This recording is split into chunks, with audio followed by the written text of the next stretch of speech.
नमस्कार. आपल्या सगळ्यांचे महाराष्ट्र सोशल न्यूज चॅनलमध्ये हार्दिक स्वागत. चला वळूयात एका नवीन बातमीकडे. आजची बातमी नॅशनल हेल्थ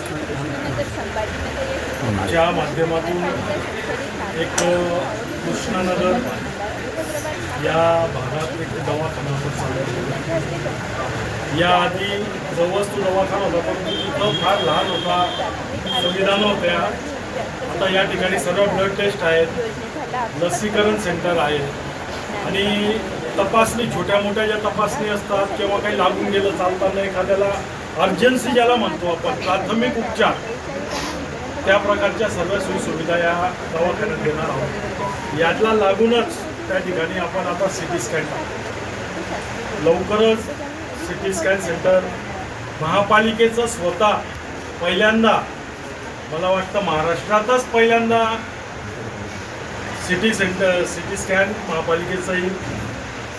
सर्व दवाखान्यामध्ये सिटी स्कॅनला 8, 10, 12,000, 7,000, 9,000 मर्जीप्रमाणे त्या ठिकाणी पैसे घेतले जातात. म्हणजे सिव्हिललाही सिटी स्कॅन बंद आहे, ते आपण महापालिकेचं चालू करतो. परंतु या सिटी स्कॅन सेंटरमध्ये 1000 रुपयाच्या आतच त्या ठिकाणी आपण सिटी स्कॅन करणार आहोत. हे महापालिकेने या ठिकाणी ठरवलेलं आहे आणि त्याची प्रमा, मला वाटतं मॅडमने कालच सही केली त्याच्यावर.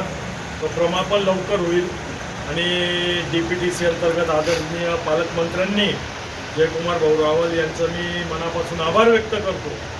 त्यांनी धुळे शहरासाठी ही सुविधा DPTCच्या माध्यमातून माझ्या विनंतीला मान देऊन, आयुक्त साहेबांच्या विनंतीला मान देऊन या ठिकाणी उपलब्ध करून दिली. त्याबद्दल त्यांचे मनापासून आभार. बातमी आवडल्यास चॅनलला लाईक व सबस्क्राईब करा व दररोज अशा नवनवीन बातम्या पाहण्यासाठी चॅनलला फॉलो करा. धन्यवाद.